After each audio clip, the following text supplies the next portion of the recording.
후이되어 누르고 흔들어 넘치도록 이라는 제목의 말씀인데요, 직설적으로 잡으면 비판하지 말라 이렇게 될 겁니다.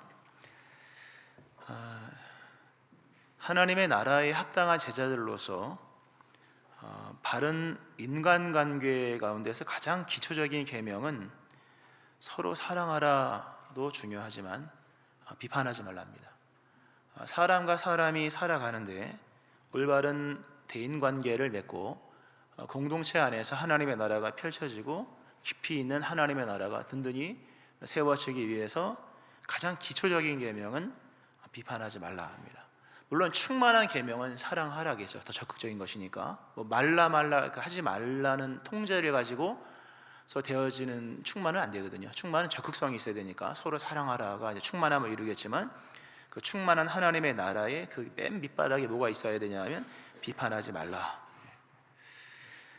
제자 훈련을 하고 믿음 생활을 하고 나름 신앙에 좋은 사람들이 되기 위해서 애를 많이 쓰죠. 우리도 함께 더불어 또 가르치기도 하고 하는데요, 좋은 사람이라고 하는 것은 완벽한 사람이 아니라 용서할 줄 아는 사람입니다. 어느 누구도 완전한 인간이 될 수는 없습니다. 하나님은 완전하게 될 수 없는 인간에게 하나님의 나라의 충만함을 요구하는 것이 아니라, 그렇게 해서 완전하게 하라 이렇게 하신 것이 아니라 용서할 줄 아는 사람을 통하여서 좋은 세계, 하나님의 나라를 펼쳐 가십니다. 그러니까 제자됨의 기본은 실력이 아니라 용서에 있는 겁니다. 기본적으로 용서 받았음을 아는 것에 있는 것입니다. 내가 용서를 받았다, 이걸 모르고 무슨 성도이겠습니까? 내가 엄청난 용서를 받았음을 알고, 그리고 용서받았다는 사실 위에서 모든 인식과 판단과 모든 행동과 일들을 다시 결정하는 겁니다. 거듭난 인격, 거듭난 인식, 거듭난 지성, 거듭난 행동입니다. 거듭났다는 거죠. 거듭났다는 것은 어느 것에서 다시 태어난 거잖아요. 다시 태어남의 근거가 뭐냐 할 때, 하나님이 우리를 비판하지 아니하시고 정죄하지 아니하시고 용서하시면서 그 용서를 이루시기 위하여 아들까지 죽이시면서까지 우리를 용서하신 그 은혜 아래서 다시 태어나는 겁니다. 내가 용서받았다는 사실을 알고 거기에서부터 모든 생각과 사고와 인식과 판단과 행동과 일들에 대한 결정이 거기서 다시 이렇게 싹이 나는 것입니다. 이게 믿음이죠. 근데 오늘날 우리는 완벽함에 대한 추구를 세상적인 개념 속에서, 또는 온전함에 대한 추구, 개념에 대한 이해를 세상적인 방식으로 추구를 하면서 본인도 그렇게 생각하고 남들에 대해서도 끊임없는 비판과 정죄와 배제와 배척과 이런 일들을 행하는데요, 예수님은 오늘 딱 잘라 말씀하시기를 비판하지 말라, 그리고 정죄하지 말라, 용서하라, 그리고 주라, 총 4가지를 말씀하시는데요, 가장 먼저 것은 비판하지 말라입니다. 예수님이 그러면서 오늘 본문을 좀 길게 읽었습니다. 원래 이게 3번에 나눠 봐야 됩니다. 오늘 말씀, 그리고 중간에 맹인이 맹인을 인도할 수 없다, 그 부분 하나 봐야 되고, 그리고 맨 밑에 나와 있는 티와 들보에 관한 얘기를 봐야 되는데요, 전체 맥락이 같기 때문에 하나로 묶어서 봤습니다. 너무 이렇게 더디게 가면 좀 볼 게 많아서,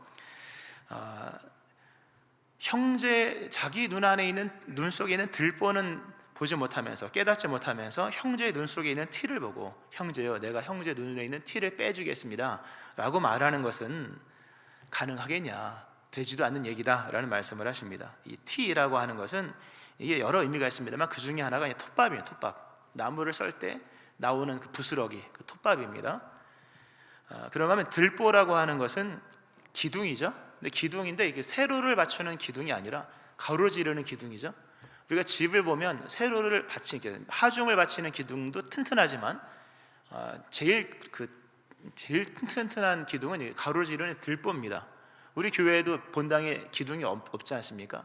여기 H빔, 엄청나게 큰 H빔이 하나, 둘, 셋, 넷, 다섯, 여섯, 일곱, 8개인가 들어갔습니다. 굉장히 큰 H빔이 가로 이렇게 쫙 갔거든요. 그래서 건물에 이제 그 4층과 3층을 버티는 거거든요. 그러니까 들보는 큰 기둥을 말하는 겁니다. 그리고 이제 구조를 받치고 있는 거죠. 목수이셨던 예수님께서 자신의 이해 방식 안에서 설명을 한 것이라 생각이 됩니다. 나무를 자를 때 나오는 그 톱밥과 들보의 그 비교는 비교할 수 없는 거죠. 그 정도로 큰 차이가 있다는 거죠. 우리 안에는 들보가 있고 상대방에게 티가 있는데, 티라고 하는 것은 어떤 큰 대의적인 진리를 손상시키지 않는 작은 실수를 말합니다. 큰 문제가 되지 않는, 뭐 톱밥이 있다고 해서 뭐 문제가 되겠습니까? 물론 불편하긴 하겠죠. 그러니까 이 상대방의 허물과 잘못, 티끌로 비유되어 있는, 티로 비유되어 있는 비고의적인 잘못들을 말하는 것입니다. 반면에 우리 안에 있는 들보라고 하는 것은 크나큰 허물이나 잘못을 말하고 전체의 진리를 거스를 수 있을 만큼의 중대한 결격에 대한 것입니다. 집에 톱밥이 묻었다고 집은 무너지지 않죠. 톱밥이 아무리 묻는다고 집은 지저분해질 뿐이지 무너지진 않습니다만, 들보가 뒤틀리거나 문제가 생기면 집은 무너지죠. 건물은 무너집니다. 근데 우리 안에는 어쩌면 하나님의 나라 또는 하나님의 세계에 심각한 문제를 일으킬 만한 들보가 우리 눈 속에 있는데, 상대방의 눈에 들어있는 별 그렇게 중요하지 않은 그 톱밥 같은 그 티를 보면서 그거를 꺼내겠다고 말하고 있는 이 어불성설의 얘기가 우리 안에 있다는 얘기입니다. 이것이 우리 안에 있는 것이고, 하나님의 나라로 일컬어지는 교회 안에서, 또 하나님의 천국으로 비유될 수 있는 가정 안에서 일어나는 거죠. 아주 가혹한 태도를 말하는 겁니다. 상대방의 눈에 있는 티를 빼겠다. 지금 그거 뺄 때가 아니죠. 내 안에 있는 들보를 빼야 되겠는데, 그 사람 안에 있는 티, 그 사람이 하는 실수와 비고의적인 잘못, 물론 그것도 심각한 문제를 일으킬 수 있습니다. 세상에 뭐 만만한 건 없으니까요. 남에게 이런저런 일을 수정을 가하려고 하면, 매정한 정죄를 하고 자기만 옳은 듯이 남에게 이런저런 수정을 가하려고 하는 처사는 언제나 종교적으로 열정이 있는 집단에서 일어나는 행태입니다. 교회 안에서 좋은 교회를 만듭시다. 하나님 원하시는 교회를 만듭시다. 우리 좋은 공동체, 우리 행복한 가정을 만들자는 그 인간의 열정 안에는요, 이러한 엄청난 시도가 있습니다. 그러니까 교회 안에서는 의외로 비판이 많습니다. 목사님, 이것만 고치시면 진짜 좋은 목사님이 되겠습니다. 소용없는 일이죠. 많습니다, 이런 일들이. 그래서 큰 문제가 되지 않는 것들인데, 그 소소한 것들에 대한 여러 교정, 특별히 형제요, 당신의 눈 속에 있는 티를 제가 빼드릴게요, 이런 접근. 그러니까 누군가를 돕는 데 익숙한 믿음의 사람들이 이타적인 삶을 살면서 행하는 실수 또는 죄악이 바로 이런 부분에 상당수가 깔려 있는 겁니다. 사실 도와주세요, 도와주세요라고 말하기 전에는요, 뭘 하는 게 아닙니다. 정말로 진지하게 저를 좀 도와주세요, 제가 어떤 문제가 있습니까, 말씀해 주세요라고 얘기하기 전까지는 얘기하는 게 아니거든요. 어리석은 자에게 아무리 좋은 걸 얘기해도 되지 않는 것처럼, 그러니까 소소한 잘못들을 고치고 싶은 마음을 멈춰라. 완벽하게 만들고 싶은 마음을 멈춰라. 행복한 가정을 만들기 위해서 필요한 것은 남편의 어떤 것을 고치고 또는 아내의 어떤 것을 고치고, 뭐 맨날 똑같은 얘기죠. 서로 뭐 음식이 짜다, 맛있다, 달다, 뭐 남편이 정리를 한다, 안 한다, 일을 도와준다. 아름다웠고 행복한 가정은 그런 교정에서 되어지는 것이 아니라 비판하지 않고 정죄하지 않고 용서하는 데서 아름다운 가정은 만들어집니다. 너무나도 우리가 잘 아는 말씀이지만 쉽지가 않죠. 쉽지가 않습니다. 자신 안에 있는 들보를 깨닫지 못한 채, 정말 우리 안에 있는 문제는요, 심각한 문제거든요. 알고 그거를 깨닫지 못한 채 다른 사람의 것들을 교정하고 또는 비판하고 뭔가를 뜯어 고치려고 하고 불만을 가지고 있는 것들이 하나님의 나라에 문제를 불러온다 하는 겁니다. 알고 보면, 그러니까 비판으로는 하나님의 나라가 세워지지 않습니다. 아무리 비판을 하고 뭐 여러 토의를 하고 해도 비판적 개념 속에서는 하나님의 나라가 세워지지 않습니다. 그리고 하나님의 나라는 의외로 견고합니다. 이런 톱밥이 즐비하고 또는 어떤 실수와 이런 것들이 있다 할지라도 그러한 것들로 하나님의 나라는 무너지지 않습니다. 물론 예수님이 그러면 이제 다 무조건 비판하지 말라 하는 말씀은 아니죠. 그러나 너의 눈 안에 있는 들보를 먼저 빼고 바르게 볼 수 있는 상태가 되면 다른 사람의 눈에 있는 티도 빼낼 수 있다. 그러나 먼저 네 안에 있는 들보를 빼내야 된다. 내 안에 있는 들보를 빼내기 버거울 겁니다. 그죠? 자기 돌보는 것도 버거운 마당에 다른 사람의 것들을 지적하고 또는 비판하고 뭐 이런 것들은 예수를 믿는 사람들에게서 합당한 행동들이 아니다라는 말씀을 본문은 하고 계십니다. 참 어려운 얘기입니다. 이건 일상에 관한 얘기잖아요. 우리가 예수님의 평지 설교를 지금 세 번째 듣고 있거든요. 세 번째 주제죠. 첫 번째는 이제 그 물질에 관한 것이었죠. 하나님과 재물을 겸하여 섬길 수 있는가라는 부분에서 거리낌 없이 하나님과 재물이 겸하여 섬길 수 있다고 생각하는 것은 잘못된 거다라는 말씀을 드렸고, 뭐 그 말씀 들으면 알겠고요. 원수에 대한 것들을 얘기하면서 하나님의 정의라고 하는 것은 원수를 갚고 원수를 처단하는 것이 아니라 역사 속에서 하나님의 정의는 하나님의 계심과 하나님의 나타나심에 있는 것이다. 성도가 추구해야 될 시대 속에서의 정의는 하나님의 계심을 나타나는 것에 있는 것이다. 근데 그것은 원수를 사랑함으로, 이런 말씀을 드렸습니다. 근데 사실 원수는 많지 않잖아요. 제 원수는 아직 안 맞는 것 같아요. 아직 원수가 다행히도 없는 것 같고 집안에도 없는 것 같아요. 성경에 집안에 원수가 있다 그러는데 모르겠어요, 있는지. 때때로 원수인 것 같기도 하고요. 원수를 상대할 일은 많지가 않습니다, 사실요. 그러나 이렇게 비판에 관한 것들은 사실 엄청나게 일상이더라고요. 이 설교가 세 가지 설교, 돈에 관한 것, 원수에 관한 것, 비판하지 말라, 이 세 가지 중에 이 설교 말씀이 제일 찔리더라고요. 교회를 아름답게 온전하게 만들어 가고려 하는 것은 모든 목회자의 기본적인 마음이므로 그 완전함에 대한 추구가 사실 용서로 되어지는 것인데, 용서를 망각한 채, 용서에 대한 하나님의 나라의 방식을 망각한 채 완전함을 추구하는 목회자 또는 어느 누구의 모습 속에서 얼마나 비판이 많이 나왔을까, 뭐 점검하지 않아도 쏟아지더라고요. 참 양심에 찔리는 설교 말씀입니다만, 교회 안에는 다양한 사람이 존재합니다. 그러나 결국 교회는 완전함을 추구해야 되는데, 그 완전함을 추구한다 할 때 완전함은 교정이나 비판으로 되어지는 것이 절대로 아닙니다. 결단코 아니라 오히려 친절함으로, 그리고 용납함으로. 성경 말씀에 이런 말씀이 있습니다. 서로 친절하게 하며 불쌍히 여기며 서로 용납하기를 하나님이 그리스도 안에서 너희를 용서하신 것 같이 하라. 에베소 4장 32절. 교회는 친절해야 됩니다. 얼마만큼 친절해야 되냐면 백화점보다 더 친절해야 됩니다. 백화점이 제일 친절한 것 같아요. 하면 뭐 주차장 문간에서부터 어서 오세요 라고 하고, 근데 갈 때는 인사 안 하더라고요. 들어올 때만 인사를 하는데, 백화점보다 더 친절해야 됩니다. 우리가 예수님께 용납받은 것은 친절함 속에 용납받은 거잖아요. 우리를 터치하지 아니하시고 하나님이 자신의 아들을 보내시면서 그분을 죽이시면서까지 우리를 고스란히 넣었던 상태에서 부활의 영광까지, 천국의 소망까지 허락하셨다는 거죠. 기본적으로 서로 친절해야 됩니다. 정말로 친절하고 기본 서비스가 되어야 됩니다. 예배가 하나님을 향한 서비스잖아요. 기본 의미가. 서로의 사랑과 섬김도 잘하는 사람과 사랑하는 것은 사랑이 아닙니다, 여러분. 문제가 있고 눈에 가시 같은 사람들에게 친절히 대하는 것에서부터 신앙의 차별점이 나오는 것입니다. 신앙은, 그 믿음은 과외다라는 말씀을 설교 때 드린 기억이 납니다.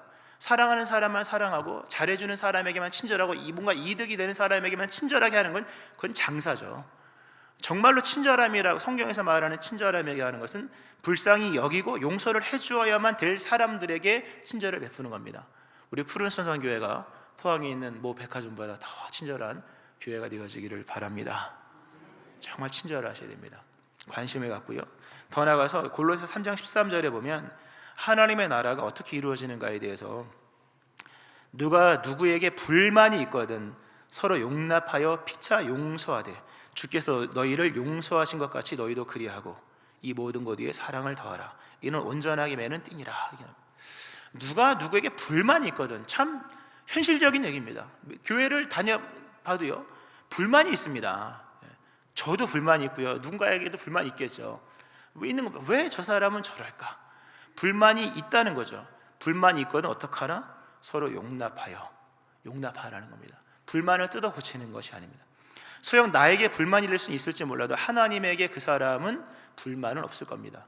우리 예수 하나님의 용서의 어떤 내용 속에는 우리를 향한 친절함이 담겨 있고 우리를 향한 불만의 표출이 없었다는 겁니다. 그러니까 교회 안에서 불만이 있잖아요, 사실요. 뭐 살다 보면 불만도 있고 방식의 문제도 있고 시간 개념도 없는 경우도 있고 다 있지만 불만이 있음을 인정을 합니다. 그러나 불만을 용납하라. 비판으로 세워지는 하나님의 나라는 없습니다. 교회를 사랑하는 마음이 있거든 비판을 멈춰야 됩니다. 그렇다고 우리 교회가 뭐 말이 많은 건 아닙니다. 교회는 정말 제가 봤을 때 우리 교회처럼 조용한 교회는 없습니다. 없는 것 같아요. 이렇게 비판하지 말고, 그리고 정죄하지 말고. 정죄는 또 종교심에 관한 거잖아요. 믿음이 있는 사람이 자주 범하는 게 뭐냐면 누구를 정죄하는 거거든요. 그런 것도 하지 말고 다 용서하고, 그리고 후이되어 흔들어 넘치도록 그에게 후이되어 흔들어 넘치도록 하는 그런 마음을 가지라는 말씀이 오늘 본문의 말씀입니다. 물론 여기에서 우리는 끊임없는 질문을 할 수 있죠. 우리가 지난번에 원수를 사랑하라 라는 말씀을 드리면서 반론이 가능한 주제들이다. 돈에 관한 것도 그렇고 원수에 관한 것도 그렇고 오늘 본문에 관한 것도 반론이 가능합니다. 충분히 반제들이 등장할 수 있는 주제이지만, 그러나 긴장감 있게 지혜롭게 나가야 됩니다. 항상 이런 설교 말씀 속에는 반론이, 그러면 정의는 뭡니까? 정의는 어떻게 되는 것입니까? 라고 할 때 그래서 성도들이 깨어 있어야 됩니다. 성경을 보면요, 하나님의 자비와 정의 사이에 줄타기를 잘해야 됩니다. 이게 깨어 있는 겁니다. 이거 깨어 있지 아니하면요, 정의와 공평이 없는 관대함 속에서 은혜가 아닌 묵인의 삶을 살게 되고, 반대로 정의만 가득해서 은혜가 없는 잔혹한 폭력이죠. 교회를 사랑한다는 마음으로 비판하고 뜯어고치겠다고 하는 것은 그건 폭력입니다. 이런 것들이, 이게 좌우로 치우치지 말라는 말씀은 정말 깨어 있을 때에만 가능한 거거든요. 정의가 있어야 되죠. 공의가 있어야 되죠. 그러나 은혜가 있어야 됩니다. 비판하지 말라. 그러나 예수 믿는 뒷부분에는 그러나 이렇게 되고 난 다음에는 티를 빼줘라. 그러나 먼저 우리에게 비중 있게 두어야 될 것은 비판이 아니라 자신을 돌아보는 겁니다. 이 깨어있지 아니하면요, 불타는 정의감 속에서 문제가 일어나게 됩니다. 또는 묵인해버려서 썩게 되는 거죠. 오늘 비판하지 말라는 말씀이 왜 이게 중요한가에 대한 말씀을 좀 더 심도 깊게 말씀을 드리고자 합니다. 오늘 본문의 말씀을 보면 예수님이 너희는 이렇게 깨닫지 못하느냐 라는 말씀을 하십니다. 너희 눈 속에 있는 들보는 깨닫지 못하고 어떻게 형제의 눈에 있는 티를 보느냐. 너는 내 눈 속에 있는 들보를 보지 못하면서 어찌하여 형제에게 말하기를 내가 당신의 눈에 있는 티를 빼라고 할 수 있느냐. 외식하는 자요, 들으라 말씀하시면서 너의 눈 속에 들보를 빼라. 그 후에야 밝히 보고 깨닫지 못하느냐라는 말씀이 나오고, 밝히 보고 난 다음에 나중에 티를 빼든지 말든지 하라라는 말씀을 합니다. 오늘 본문을 좀 다른 용어로 말하면 오늘 본문은 인식교환한 것입니다. 인식교환한 것. 이게 우리가 원수를 사랑하라라는 개념은 우리가 뭐 존재적인 개념 속에서 대상에 대한 접근으로 이해할 수 있는 것이지만, 오늘 본문은 너무 어리석다는 거죠. 깨닫지 못한다. 성도들이 이 지각 속에서 깨어있지 못한 모습이 너무 흔하다는 얘기입니다. 본문 속에서 현대인들의 특징 가운데 하나가 자기를 모른다는 거죠. 자기 내면의 세계가 조용하지 않다는 것을 망각한 채 살아갑니다. 내면의 세계가 시끄럽다는 것을 망각한 채 살아갑니다. 세상이 시끄러운 게 아니라 내 마음이 시끄러운 겁니다. 세상이 나에게 시비를 거는 것이 아니라 내 마음에서 벌써 시비를 걸려는 마음이 있는 겁니다. 내 마음이 고요하지 못하다는 것을 망각한 채 다른 사람이 시끄럽다고 조용히 시키고 있는 모습이 현대인들의 모습입니다. 대화의 시작은 들음이죠. 제가 지난주에 전화 통화를 어느 분을 받아서 통화를 길게 한 건 한 15분 정도, 16분, 15분 정도 했는데 그분이 그러시더라고요. 목사님, 들어주셔서 참 고맙습니다 그러시더라고요. 듣고만 있었거든요. 들어주셔서 고맙습니다. 가장 기본적인 대화의 시작은 들음입니다. 그렇죠? 들음의 시작은 고요함입니다. 침묵이죠. 침묵이 곧 대화의 시작이다. 내면의 세계가 조용해지지 않은 사람은 대화할 자격이 없는 겁니다. 알고 보면 대화가 안 됩니다. 말만 하면 달려들거든요. 말만 하면 싸우려고 하거든요. 그것은 상대방의 문제가 아니라 우리 안에 모든 대화의 시작이 들음이고 고요함이고 결국 침묵인데, 그 침묵이 없는 상태에서 많은 것들을 얘기한다는 거예요. 그게 싸우는 겁니다. 더 나아가서 나의 안목이 흐리다는 것을 인식하지 못한 채, 즉 관조에 실패했다는 것을 모른 채 어떤 것을 보고 있다는 겁니다. 이 시대가 맨 보는 시대죠. 휴대폰 보고 유튜브 보고 맨날 유튜브 얼마나 요즘은 연세 드신 분들이 유튜브를 더 많이 본대요. 물론 그것도 가짜 뉴스인지 모르지만 유튜브 엄청나게 보잖아요. 유튜브 보고 인스타 보고 봅니다. 좋습니다. 그러나 이따금씩은 내면의 세계를 돌아보아야 하는 거거든요. 관조가 없다는 거. 너희는 너희 눈 속에 들보 얼마나 큰 겁니까? 그걸 깨닫지 못한다고 하는 것은 단 한 번도 역으로 자신을 돌아본 적이 없다는 거죠. 관조, 조용한 마음으로 대상의 본질을 바라본다. 뭔가 조용한 상태로 내가 진짜로 보고 있는가, 아니면 잘못 보고 있는가, 아니 먼저 보아야 될 순서가 있는 것인데 보이는 대로 말하고 들리는 대로 떠드는 것은 결국 알고 보면 그 사람의 문제가 아니라 내면의 세계에 고요함이 없고 관조가 실패된 상태에서 타인을 정죄하고 심판하는 데 온갖 집중됨으로 인하여서 자신을 정확히 관조하지 못한 채 여러 판단의 미스를 행하고 있다는 것이 그 비판입니다. 우리가 비판하는 상당수의, 아니 99.99%의 비판은 다 잘못된 겁니다. 뭔가 잘못 보고 있다는 거죠. 잘못 듣고 있다는 거죠. 왜 이것이 심각한 문제인가? 왜 비판하지 말아야 되는가? 비판의 위험성이 어떤 것인지 조금 더 깊이 있게 설명을, 깊이인지 모르겠습니다. 설명을 하면 창세기를 가지고 얘기를 하겠습니다. 창세기를 보면 창세기 1장부터 11장이 소위 원역사잖아요. 인간의 범죄가 뭔지가 정확히 나옵니다. 인간이 뭘 빗나갔는지가 나오는데요. 창세기를 보면 하나님의 창조의 이야기가 나옵니다. 근데 창조는 뭘 만들었다는 개념도 나오지만 하나님의 질서가 부여됐다는 부분이 사실 더 강조가 됩니다. 뭘 만들었다, 이미 만든 것에서부터 시작하잖아요. 흑암이 깊음 위에 있고 하나님의 영은 수면이 운행하시니라. 이미 뭔가 있는 거잖아요. 거기에서 창조가 시작되는 걸 나오잖아요. 알고 보면 뭔가를 만든다는 개념도 굉장히 중요하지만 거기에 더 중요한 것은 뭐냐면 하나님의 질서가 부여됐다. 그리고 그래서 첫째 날, 둘째 날, 그렇게 한 번에 다 만들면 수 있는 거잖아요. 질서의 세계가 있다는 거죠. 질서가 있고 거기에 뭐냐면 하나님의 판단이 나옵니다. 하나님 보시기에, 그리고 판단에 대한 평이 납니다. 하나님 보시기에 좋았다. 이게 창조입니다. 창조는 하나님의 세계에 하나님의 질서가 들어가고 그 질서 안에는 하나님의 판단이 들어가고 하나님의 판단에 있어서 하나님 보시기에 좋았더라. 그리고 인간은 그 하나님이 보시기에, 하나님의 판단하시기에, 이 비판하지 말라, 원문은 판단하지 말라거든요. 용어를 그렇게 바꾸면 하나님이 판단하신 세계에 대한 평, 하나님이 보시기에 좋았던 그 세계에 대한 대리자로서 책임을 가지고 이 땅을 살아가는 것입니다. 우리가 이 믿음 생활이거든요. 그러므로 책임성 있는 이 세계의 하나님의 대리자로서 우리에게 가장 먼저 필요한 것은 하나님의 판단력을 신뢰하는 믿음입니다. 하나님의 판단력을 신뢰하는 믿음. 어떠한 일이 있어도, 어떠한 상황이라 할지라도 하나님의 결정, 하나님의 질서, 하나님의 완성하심, 하나님의 판단하심과 그분의 평을 이해하면서, 믿으면서 하나님의 판단력을 신뢰하는 믿음을 가져야 됩니다. 그러나 인간은 하나님의 판정을 싫어하죠. 신뢰하지 않았습니다. 이 인간의 죄입니다.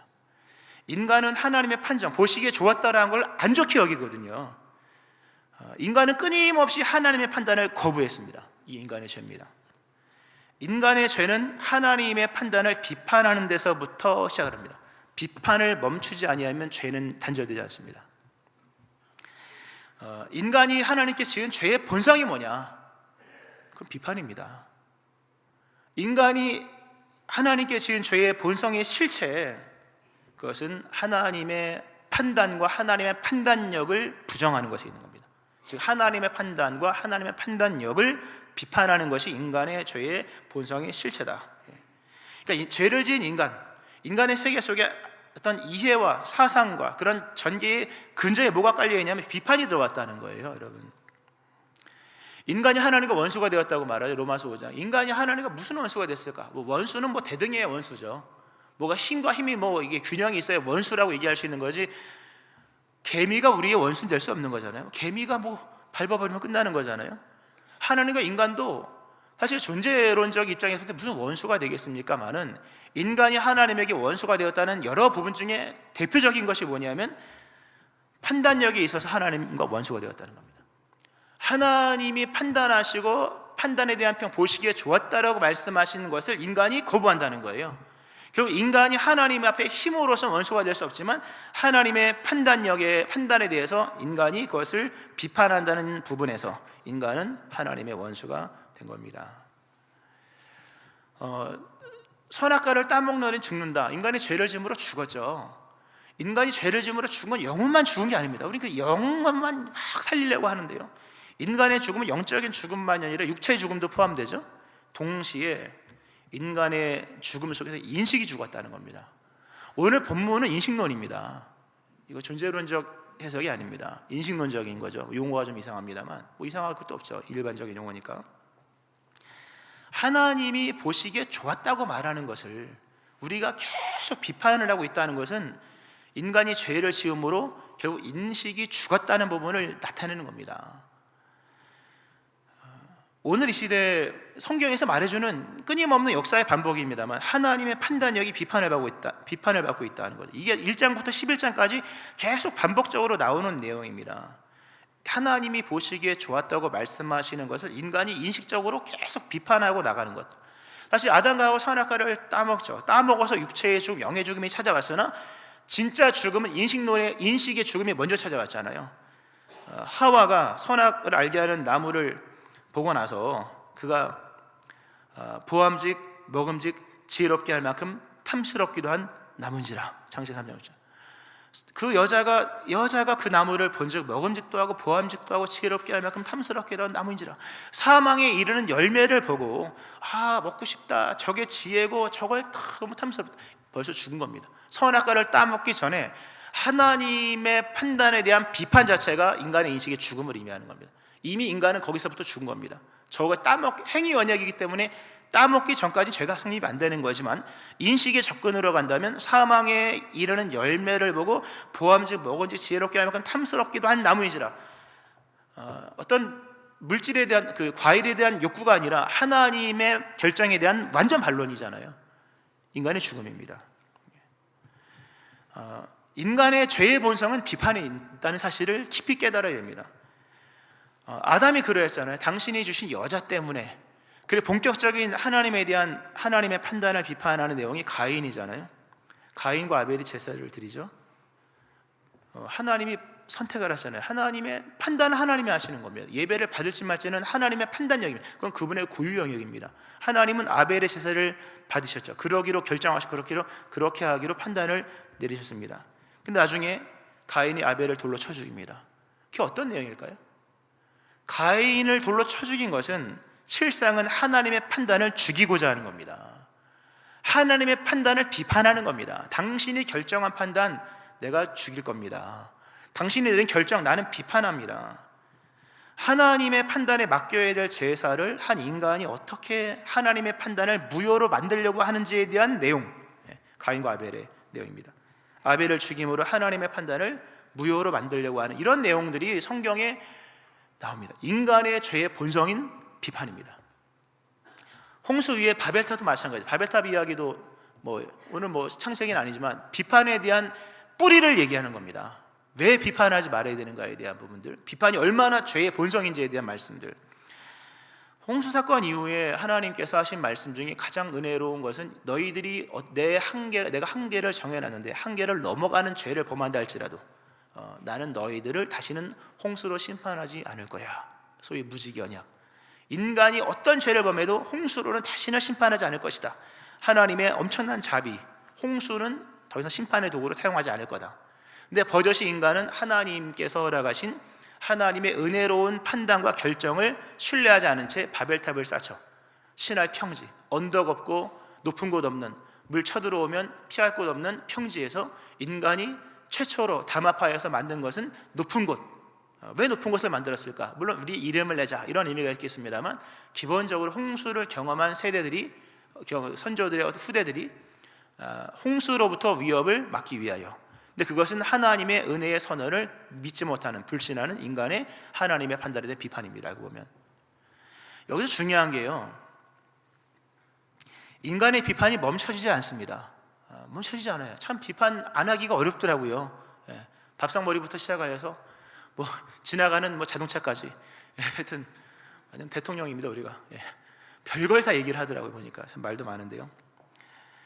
바벨탑 이야기를 보면은 이렇게 나오면 서로 말하되 자 벽돌을 만들어 견고히 굽자 하고 이에 벽돌로 돌을 대신하며 역청으로 진흙을 대신하고 또 말하되 자 성읍과 탑을 건설하여 그 탑 꼭대기를 하늘에 닿게 하여 우리 이름을 내고 온 지면에 흩어짐을 면하자.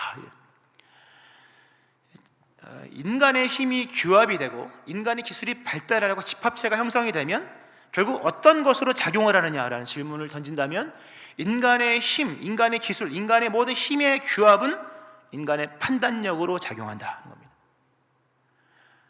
사람은 가난하면 겸손해지기도 합니다. 그러나 돈이 많아지면 생각이 달라지죠. 우리 남성 큐티 우리 지난 이제 끝났습니다만 하반기 끝났습니다. 마지막 큐티 때 만약 당신에게 10억이 주어진다면 당신은 무엇을 하실 것입니까? 라고 얘기를 했더니 어떤 분이 부인이 아는 겁니까? 모르는 겁니까? 부인이 알면 빚을 갚아야 하고 부인이 모르면 뭐 이렇게 얘기가 나가는데요. 누군지는 얘기 안 하겠습니다. 사람이 돈이 없으면요 판단력이 겸손해집니다. 그리고 돈이 많아지면 판단력이 높아집니다. 판단력이 생기는 것으로 착각을 합니다. 힘이 규합이 됐더니 인간의 판단력이 하나님에 대한 결정에 대한 반론으로 제시가 됩니다. 그 방향을 떠나서 힘이 모아지면 판단력에 영향이 끼쳐진다는 사실을 기억을 하셔야 됩니다. 우리 얼마나 발달했습니까? 얼마나 발전했습니까? 우리 얼마나 똑똑해졌으며 우리가 얼마나 잘 먹고 사는 시대가 됐습니까? 물론 힘든 것은 많지만 힘의 규합과 인간의 역사의 흐름은 판단력의 변화를 일으키면서 인간의 판단력이 점점 절대화됩니다. 하나님이 인간의 한계를 그어 놓으셨거든요. 인간은 하나님의 그어 놓으신 세계 속에서 하나님의 세계를 바라는 거거든요. 그거거든요. 근데 인간이 하나님의 판단에 도전장을 내밀기 시작합니다. 인간의 힘이 모아질 때. 여기서 우리에게 있는 보이지 않는 우상의 실체가 뭔지를 아셔야 됩니다. 오늘날 보이지 않는 우상을 찾는다면 우리에게 무슨 우상이 있겠어요? 집안에 무슨 불상이 있겠습니까? 무슨 부적이 있겠습니까? 오늘날 이 발전하는 또는 지식화된 또는 이렇게 경험이 쌓이고 나름 배울 만큼 배운 시대 속에서 우리 안에 있는 우상을 찾는다면 그것은 절대화된 인간의 판단력이요, 비판하는 비판력이요, 정죄로 치닫는 종교심입니다. 우상입니다. 비판, 판단, 정죄, 인간 안에 있는 우상입니다. 그것이 절대화된다면 크나큰 우상이 되어지고 마는 것이죠. 오늘 우리가 얼마나 많은 비판을 하는지를 보셔야 됩니다. 우리에게는 그만큼의 판단력이 주어진 적이 없습니다. 돈이 많아졌다고 비판할 수 있는 게 아니에요. 내가 공부를 많이 했다고, 내가 좋은 여건에 나름 성공했다고 해서 누구를 비판할 수 있는 것이 아닙니다. 내가 믿음의 연조가 깊다 해서 믿음 없는 연약한 자를 비판할 수 있는 자격이 애초부터 주어지지 않았습니다. 그 모든 것들은 다 하나님의 판단에 대한 비판일 뿐입니다. 인간의 본성입니다. 오늘 여러분의 힘이 알게 모르게 다 비판력으로 갈 겁니다. 판단력으로 갈 겁니다. 결국 수많은 사람을 판단하고 비판하고 정죄하는 일에 우리가 지금도 힘을 소진하고 있다는 겁니다. 말씀 맺으면서요, 오늘 주님이 그런 말씀하시죠. 너희가 비판하는 비판으로 종말에 그대로 받을 거다. 너희가 지금 누군가에 대한 잣대를 막 들이대는데 그 잣대를 내가 너에게 들이댈 거다 라는 말씀을 합니다. 너희의 헤아리는 그 헤아림으로, 이 헤아림이라는 게 이게 치수를 잰다라는 뜻이거든요. 너희가 지금 재고 있는 것 그대로, 너는 다른 사람한테 토시 하나 가지고 꼬투리 하나 가지고 발걸음 하나마저도 그런 거 고스란히 갖고 너희에게 고스란히 갚아줄 거다라는 말씀을 합니다. 성도의 근저에는요 긍휼과 자비가 있어야 됩니다. 내가 용서받았다는 사실, 하나님이 나를 친절하게, 불만이 그토록 많고 하나님의 판단에 반격을 가했던 인식의 부분에서도 하나님과 원수가 되었던 나에게 무조건적인 죄사함의 은총을 허락하셨다면 우리의 모든 이해와 판단의 근저에, 그 기초에 긍휼과 간대가 있어야 됩니다. 그런 마음을 가지고 다른 사람을 비판할 것이 아니라 이제는 후위되어 누르고 흔들어 넘치도록 헤아려줘야 됩니다. 할렐루야. 이 후위되어 흔들어 넘치도록, 이 말씀을 보니까 옛날 생각이 나더라고요. 옛날에 농사를 짓고 벼를 수매를 했거든요. 예전에 수매를 하면 이제 말려서 그 정부에서 제공하는 푸대에다가 벼를 이제 담는데 처음에 그냥 담으면 이게 아구가 잘 안 묶어집니다. 근데 그거를 원래 곡물은요 이렇게 한번 흔들어야 됩니다. 이렇게 흔들면 자리를 잡아서 한 이만큼 들어갑니다. 이만큼 더 들어가는, 막 탁 치면 이제 들어가서 이렇게 여유 있게 꼬매는 곡물상에 대한 얘기죠. 흔들어 넘쳐서 정말 들어갈 지체만큼 들어가게 해주는, 인색하지 말란 얘기입니다. 누군가에 대한 평을 할 때 자우로 잰 듯이 묻고 따지고 캐묻고 이런 게 아니라는 거죠. 정말 더 주고 싶은 마음으로서, 원래 그 한 말짜리 4kg인가요? 한 말에 이렇게 이만큼 담잖아요. 이만큼 담아 나중에 집에 가서 이렇게 담아보면 쑥 들어가거든요. 왜? 곡식은 빈자리가 있기 때문에. 근데 더 주고 싶은 마음으로 흔들어서 이만큼 채워주는 것이 예수님의 사랑이다 하는 거죠. 우리에게 그렇게 행하셨다는 거죠. 우리도 누군가에게 후이되어 누르고 흔들어 넘치도록 하여서 안겨 주어야 됩니다. 세상은 점점 각박해집니다. 그러나 예수 믿는 사람들은 점점 후해져야 할 것입니다. 비교적 얽혀있는 작은 허물들은 다 풀어주세요. 관대할 부분에 용기 있게 관대해야 될 것입니다. 말씀을 맺습니다. 그렇게 행할 때 나도 하나님께, 나도 너희에게 해줄 것이다. 복을 담기에 충분한 자루인가 스스로 돌아보셔야 됩니다. 우리 자신의 비판과 판단과 헤아림을 점검하셔야 됩니다. 그것이 여러분의 용적입니다. 그것만큼 복을 받을 겁니다. 넘치도록 선물을 받은 자들로서 예수님의 제자된 우리들은 모든 면에서 다른 사람들에게 후하게 그리고 기꺼이 주어야 합니다. 인색해서 되는 것은 하나도 없습니다. 송곳처럼 날카롭게 되어서 되는 역사 역시 하나도 없습니다. 도리어 내가 그렇게 당할 뿐입니다. 비판하지 않고 정죄받지 않으며 용서받으며 핍절에서 벗어나 하늘로부터 오는 후한 은총을 얻으며 살기를 원한다면 먼저 누군가에 대한 비판을 멈춰야 됩니다. 죄인의 본성이 비판을 끊어야 됩니다. 스스로 있다고 여기는 판단력을 내려놓으셔야 됩니다. 정죄를 멈추고 관대해져야 됩니다. 그리할 때 하나님께서 우리의 삶에 후이되어 누르고 흔들어 넘치도록 하여 여러분에게 안겨주실 것입니다. 이 은혜가 임하기를 주의 이름으로 축원합니다. 아멘. 기도하시겠습니다. 하나님 아버지, 하나님의 판단을 비판하고 하나님의 판단력을 부정하며 도전했던 죄인의 본성이 우리 안에 여전히 나타나고 있습니다. 비판하지 말라 말씀하셨으나 우리는 나날이 비판을 합니다.